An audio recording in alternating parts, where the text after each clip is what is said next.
All right, we're getting you ready for the Sacramento Kings and the New Orleans Pelicans tonight at the Golden One Center. I just thought about something though.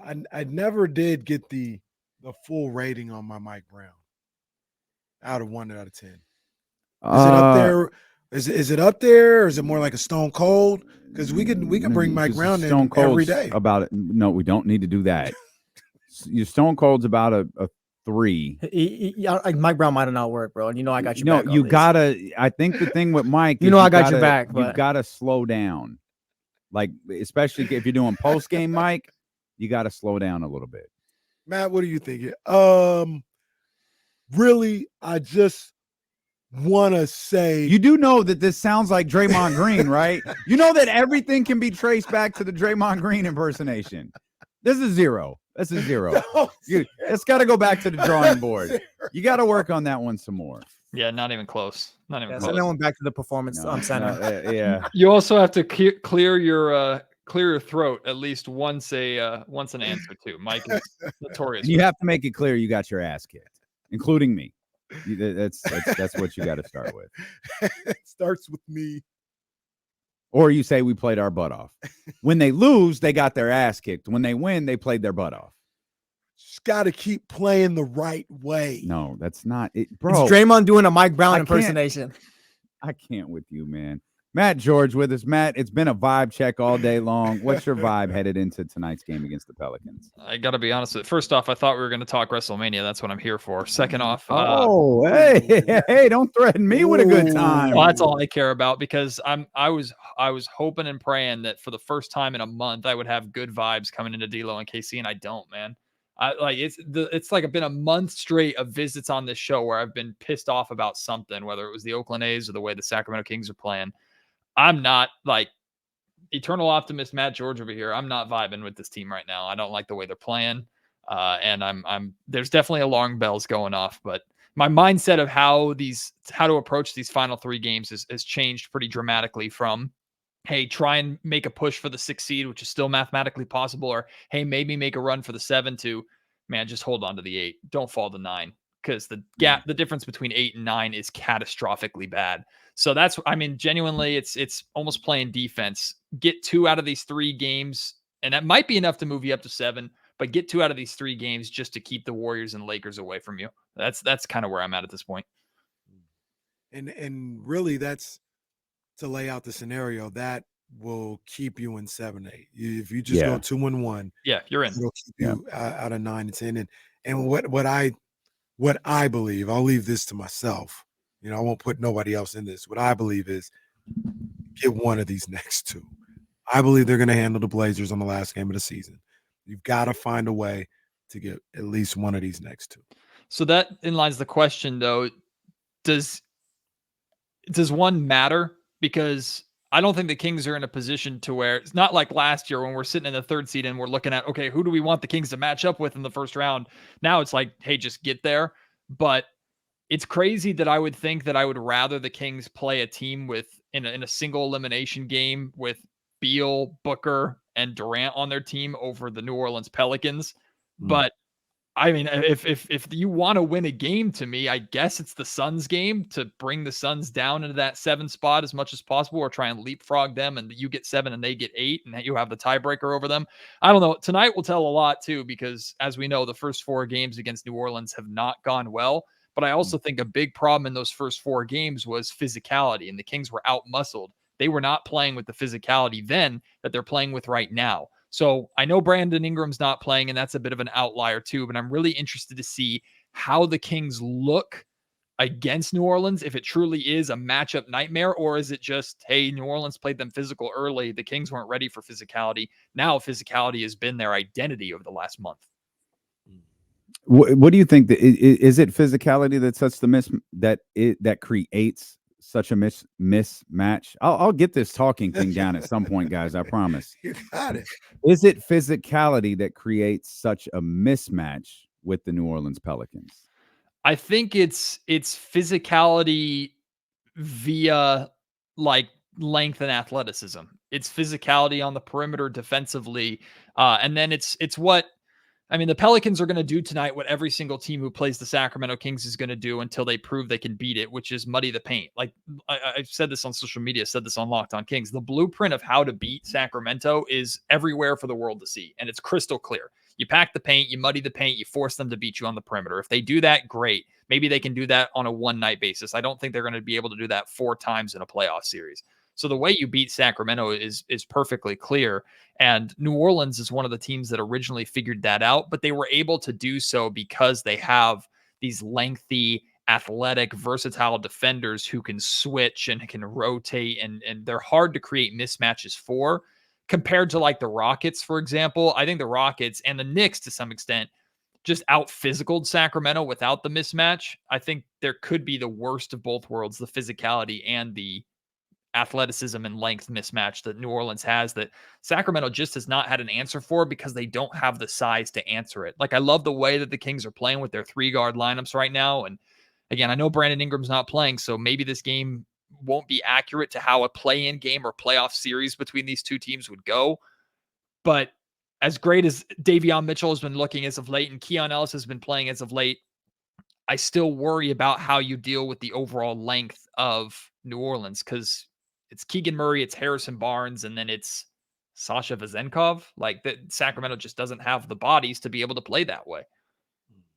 What you said you're a little down on this team right now. What specifically let's just go with the game on Tuesday, did you not like? I mean, was it the over-reliance on the 3 ball? Was it Sabonis's lack of production? Like, is it a combination of all things above? What had you not really feeling how this team is playing right now? I think Tuesday was the cherry on top of the feelings that I've had and processed all season long, which is the primary strength of this Kings team is not reliable, and that's the offense. The Kings offense just is not reliable. And to some extent, yes, missing a starter and missing your 6th man of the year. I shouldn't say to some extent. To a large extent, that's a big part of it, right? And we know how Malik Monk's not just the 6th man of the year. Malik Monk's not just your first guy off your bench. Malik Monk is your 3rd best player and your 2nd best creator. So that's a massive thing to lose. That being said, Sacramento's inconsistent and unreliable offense has been a problem all season long, not just since those 2 guys got hurt. I get if Kevin Huerter was playing, you'd have a better 3-point option, but Kevin Huerter has gone through more peaks and valleys this season than anybody else on the roster in terms of his shooting. So I'm not convinced that had Malik and Kevin been playing, that Sacramento wouldn't still be over-reliant on the 3-point shot like they've been so far this season. I do think Domantas Sabonis' production offensively, especially around the rim, would be better directly playing with Malik, which just speaks to how great of a playmaker and a 2-man game that Malik and Domas and Malik and any big has. But 26 points in the paint is absolutely unacceptable.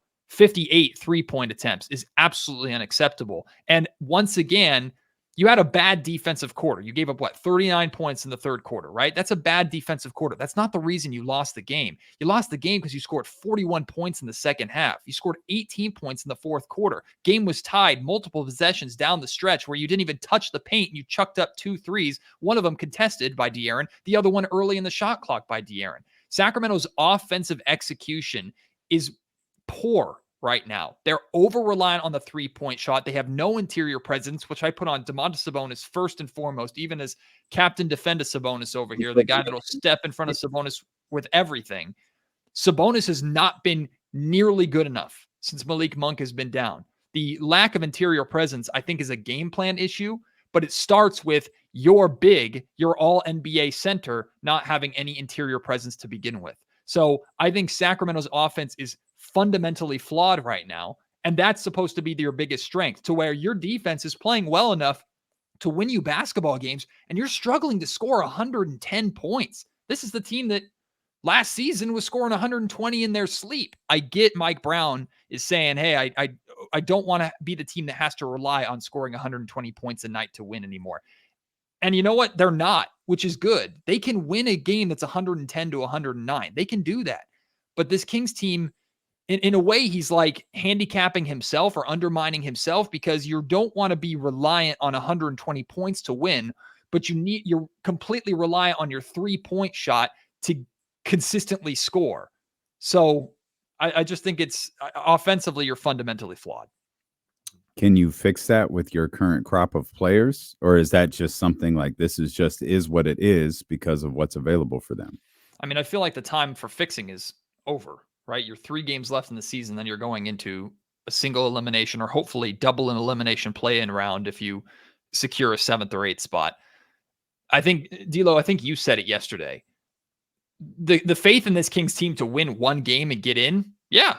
But this Kings team right now is not built to win a playoff series. And they had no really hope to win a playoff series, in my opinion, as soon as they lost Malik Monk.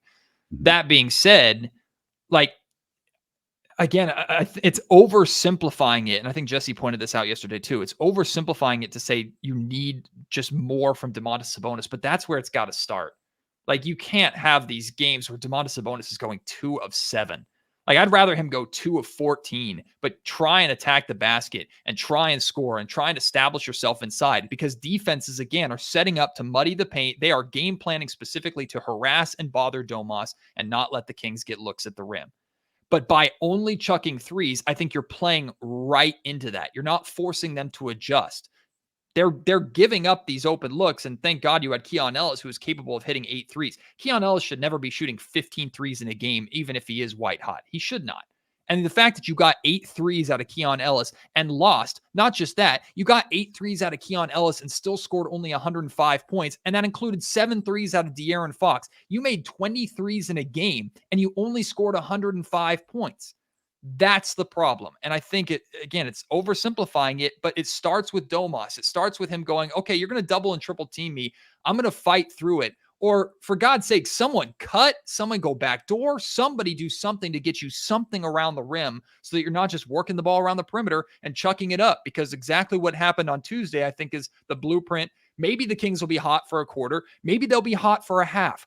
This team has not been able to consistently string together 3 to 4 quarters of hot shooting more than a flash in a pan every once in a while. Every team in the league knows it, and that's why they're game planning that way against Sacramento. Yeah, I mean, and what you're saying is 100% right, and that kind of comes down to your personnel, right? Mm-hmm. Like, that's something that it can't really change. They can't change at all right now because of the injuries and where we're at in the season. The only thing that I would say, and I think 58 threes is too much. You know, if you told me going into the game they're going to shoot 58 threes, I wish they would have shot less than that. I know I want them to get them up, but that's a little too much even for me. But the only thing that I'll say is you're getting wide open looks for the likes of Keegan Murray, Trey Lyles, even Harrison on a corner 3. I mean, this is why in the half court, this is why you run an offense, to get wide open looks. And I'm with Mike Brown in that I don't get too caught up on the number. I just want the shots to be open, and I want you to be aggressive in taking them. And if that means 68 tonight, as long as they're open, shoot the ball. Domas, I mean, it sounds good to be like, hey, even against double and triple teams, just go up, Domas. That's a crazy shot. Like, if they're triple teaming you and Keegan Murray's open in the corner, pass them the ball. Well, here's the thing, Kenny, that I agree with some of what you're saying, but the problem is, if that's what Mike Brown wants, if what you said is exactly what Mike Brown wants, the problem is that's what the opposing team wants too. Your head coach and the opposing team's head coach want the same exact thing. Chuck threes. Show us you can beat us from the perimeter, because nobody believes the Kings can do it consistently. Because even when they were at full strength, they have not been able to do it consistently. On paper, this is a team that is loaded with 3-point weapons that have the hardest time in the world of being on at the same time. Again, you have nights, you have flashes in the pan where the Kings, we've seen, score 120 points. They look unbeatable. It's like, here are the Kings from last season. But that's not consistent enough. And that's what teams have caught on to. And teams are not just daring Keon Ellis to beat them, not just daring De'Aaron Fox to outshoot them from the perimeter. Teams are daring the entire Sacramento Kings team. Go ahead. Hit 23s in a game. We think we can beat you when you make 23 pointers, which is a crazy statement to say in its own right. Again, like, if I were wrong with that, though. I'm sorry? They're usually wrong with that. They're like, that was an anomaly. They're like, I don't know. What's the record when they have 15 or more? Well, the problem wasn't 20 though. That's what we like. The problem wasn't 20. The problem, it was the 58. Mm-hmm. Normally it's 20 out of 45. Mhm. That's very different. 20 out of 58 Mhm. is that means it ate up such a high bulk of your offensive possessions. You had a lot of, I mean, just on that alone, you had 38 empty offensive possessions. The craziest number from that game is you made 23 pointers and shot 34% from three. That's insanity. If you're making 23 pointers, you should be flirting with 50. And that's what we've seen most of the time. If a team, and that's what teams have done in Sacramento against the Kings far too often this season. The Kings have given up 23 3-pointers, 15 to 23 pointers a handful of times. And you look at the scoreboard and it's like, oh, the Pelicans are shooting 55%. Hell, I think CJ McCollum did that last time the Pelicans were in Sacramento. So there's a very big difference between 50% from the three-point line with 15 threes, or let's say 45% from three with 15 threes versus 34% with 20 threes. It's not a good ratio. The second craziest number with that as well, Matt, is 23s and you only got 105 points. Exactly. Like that's the crazy point. You hit 23s, you're thinking you're getting 115, 120. I mean, and they fought and clawed to get to 105 with hitting 23s. And that's something that was perplexing. And that's where we're on the same page, Kenny, because to me, defensively, this team has absolutely improved. And I'm in a twilight zone because I trust the defense more than the offense right now, which I never thought I'd ever say for Sacramento. But the offense is the bread and butter of this team. The offense is, okay, you're in a slugfest game 7, single elimination, close game down the stretch. You're going to turn to what you know, which is outscoring your opponent. Go and get me a bucket. And I don't trust this Kings team to be able to do that consistently at this point, to get out of the play-in, let alone get into in a playoff series. That's where it's at. I don't think this team has a strength right now, or a consistent, reliable strength. They have what they should be good at that they haven't been good at, and a clear blueprint of how to beat them. And every team is aware of it, and every team is executing it well against Sacramento at this point. I mean, 2 20-point leads blown in the same road trip because of the exact same kind of first half shooting, second half slump performance should tell you everything you need to know. Every team's doing the same thing, and it's working. Kings have hit 23 pointers this season 8 times. They are 6-2 in those games. Another interesting note, they shot 50 plus 3-pointers 3 times this season. That's a trip. They're 1-2 in those games. They lost to Boston when they were 17-51. They beat Utah when they were 19-51. And then, of course, they were 20-58 a couple of nights ago against Oklahoma City. The Kings are 3rd in 3-point attempts per game as a team, and they're 16th in 3-point shooting percentage. Towards the top of the league and getting them up, but below average technically, or in the bottom half in hitting them. And that's all season long. That's not just over the stretch of games without Monk and Herter. I'm falling down a rabbit hole. You might have lost me. I'm looking at like I'm looking at the 15 plus number, and I'm trying to look at the percentage. That's a difficult thing to do during a live radio show. I don't think I'm gonna be able to pull this off the way I wanted to. I can tell you because this is easy to see. They shoot. This is obviously a stunning number, especially given the stats Matt just gave us about how much they shoot them. You get 48.5%. They win. There's 7 games they've shot 48.5% or more. They win those games. Yeah, 7-0. And you're shooting nearly 50% from 3. You're probably going to win. Absolutely. And the thing that I always say about this entire thing is, and once again, I get 58 is a lot. That is not what the game plan would be for me, is to shoot 58. But you're in the 4th quarter and it's a tie game. I'm not, and me and Mike Brown are not going to say, well, guys, we're at 53s taken today. Don't take any more, because that's just, it's getting crazy now. Like, no, shoot the open shot and don't hesitate. That's all I'm ever saying, is if you're open, whether it's a triple team or maybe, offensive rebound, kick it out. I want the guys to shoot with confidence, because that's the other way we're going to win. I don't want anybody petrified or worrying about little stuff when they're shooting. Shoot with confidence. And what you deem is a confident open look, I need you guys to be confident, because we don't have a plan B right now as far as like, oh, we'll just get it to the ultimate confident guy, Malik Monk. I need these guys to all play with confidence. That's all I'm saying. See, and I agree with that completely too. The only problems that I have with that, two of them. Number one, this roster isn't consistently good enough to I think execute that at this point, which is, like you said earlier, a personnel problem.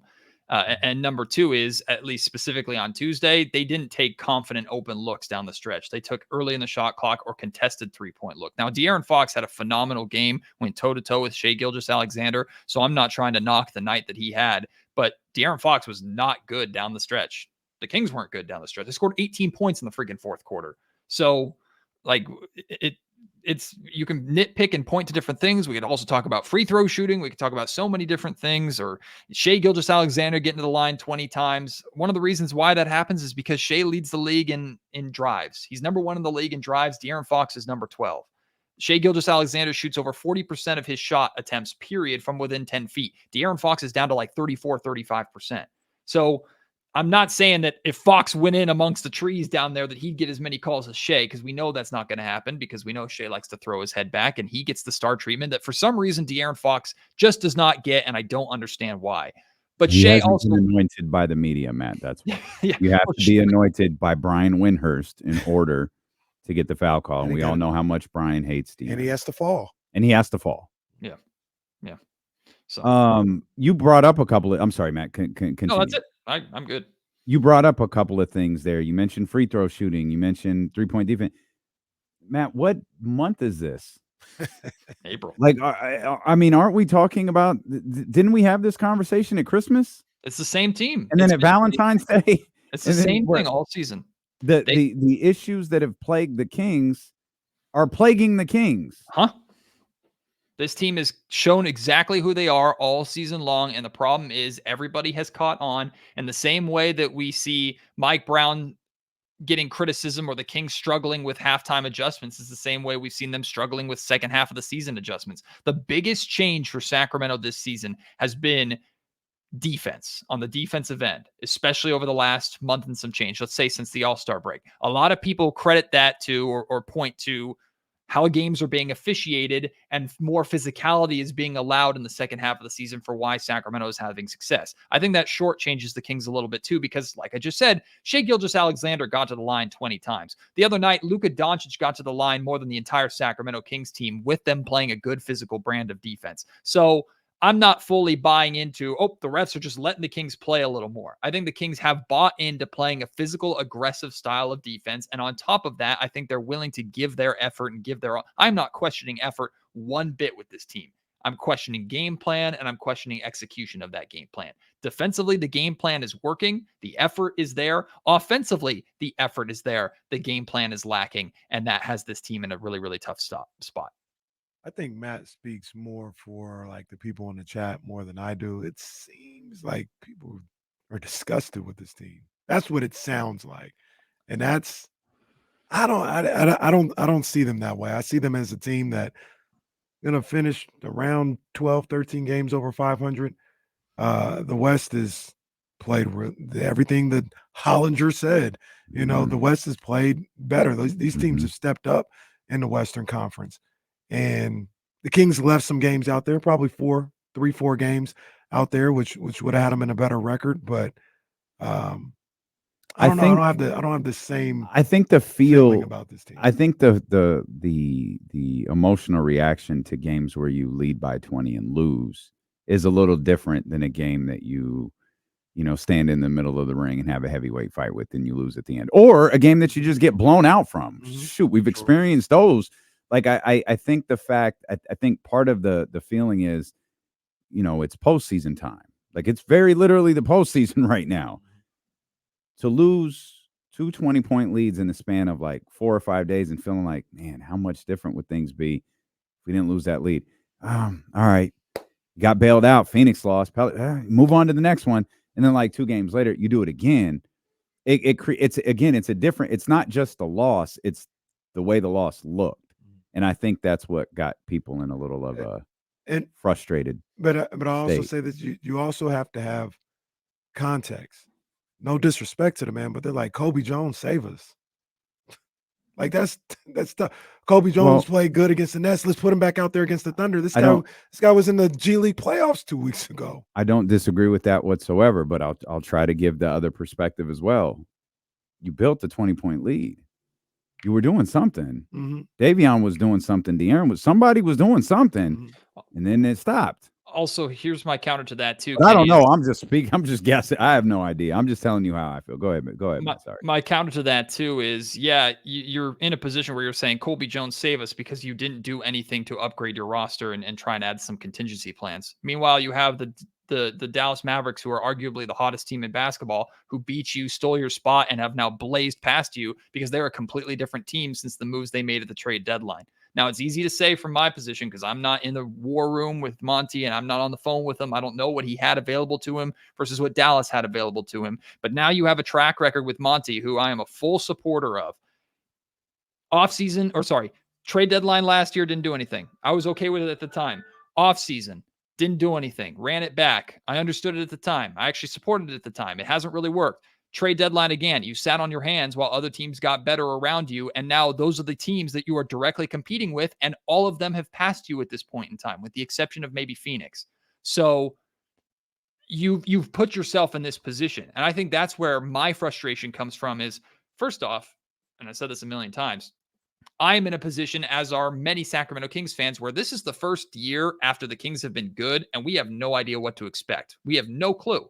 Mike Brown does, because he's been here before. Kings fans are like, okay, we made the playoffs. We were a 3rd seed last year. Aren't we supposed to just keep getting better? And so a lot of it is taken with a grain of salt because this is new for all of us here in Sacramento.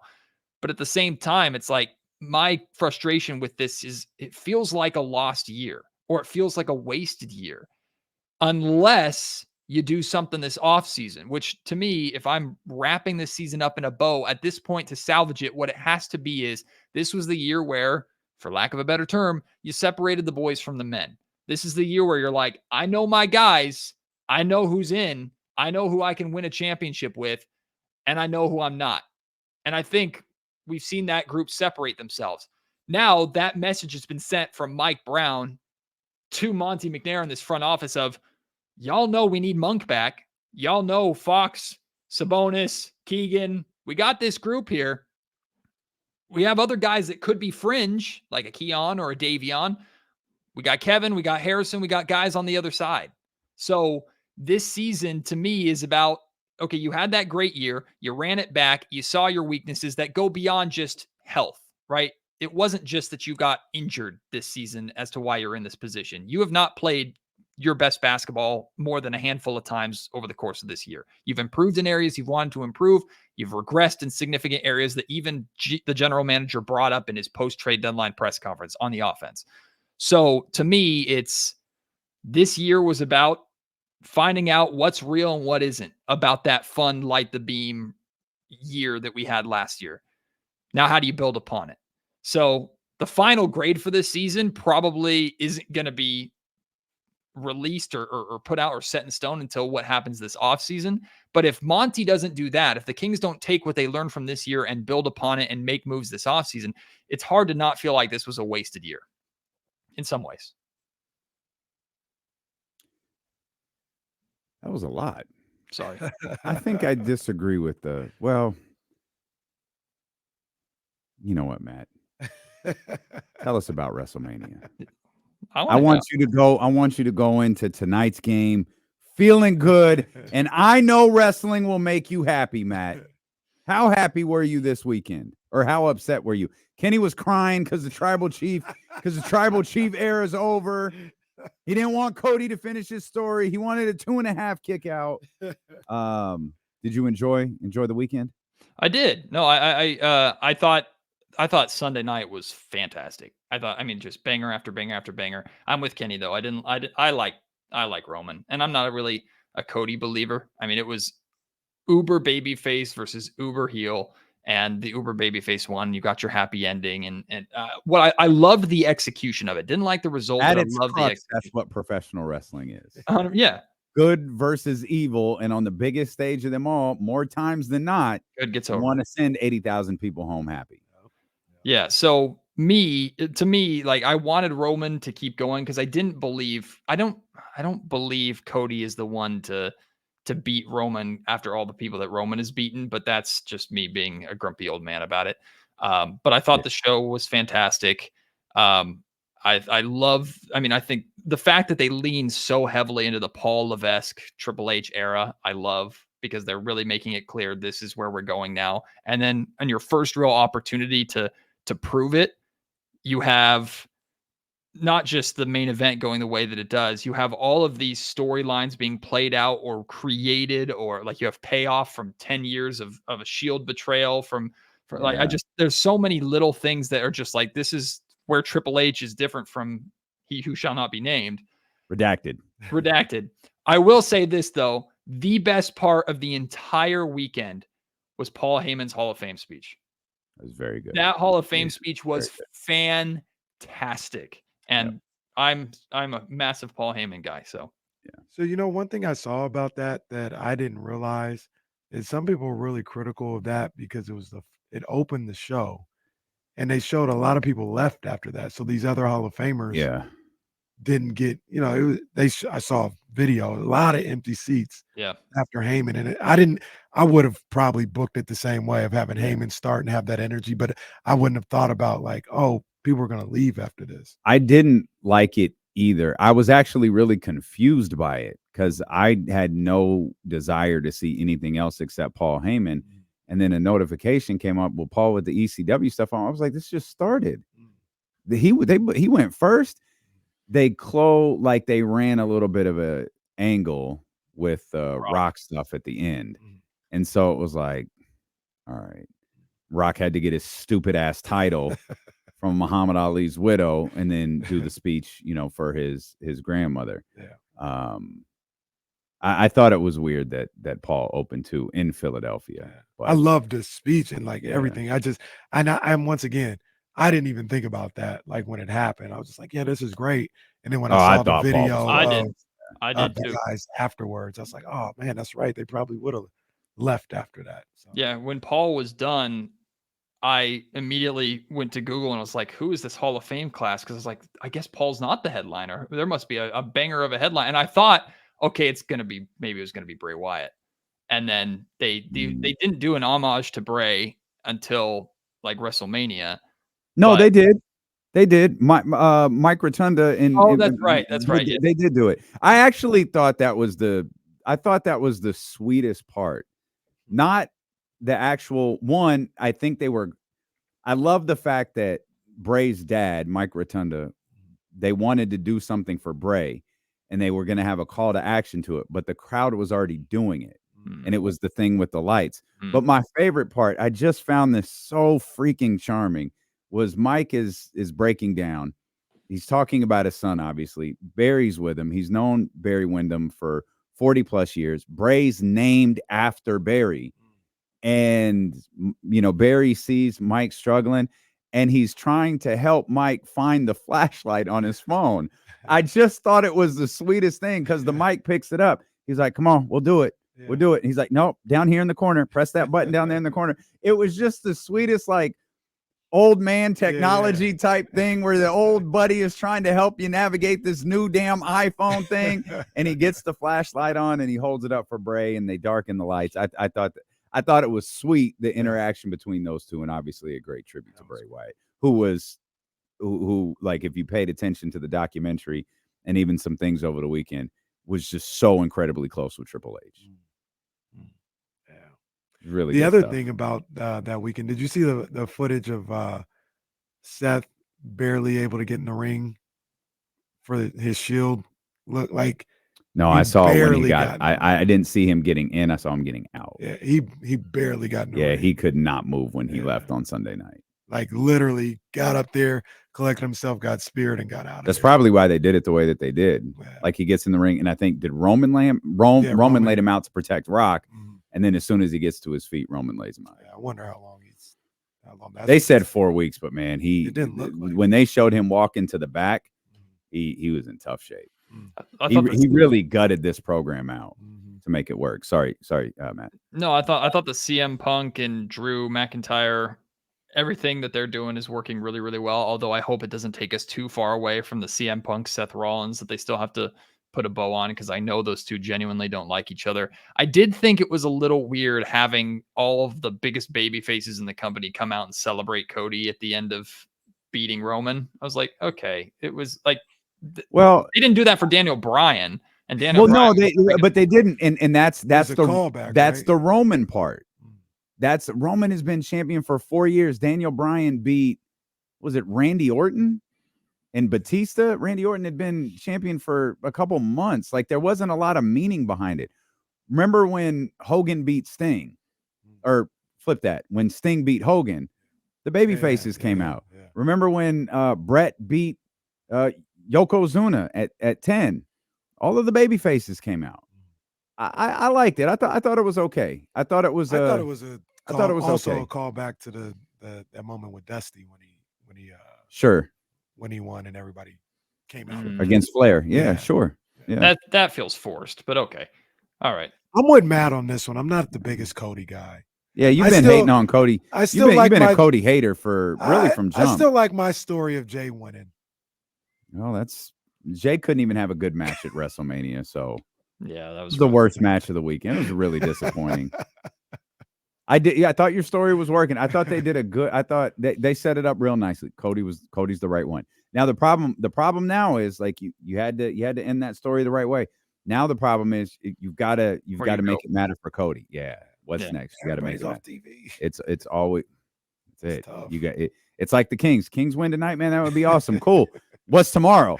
Yeah. It's always what's next. So let's start with a dub tonight, Matt. Yes, we appreciate you as always. Make sure you're subscribed to the Locked On Kings podcast. We'll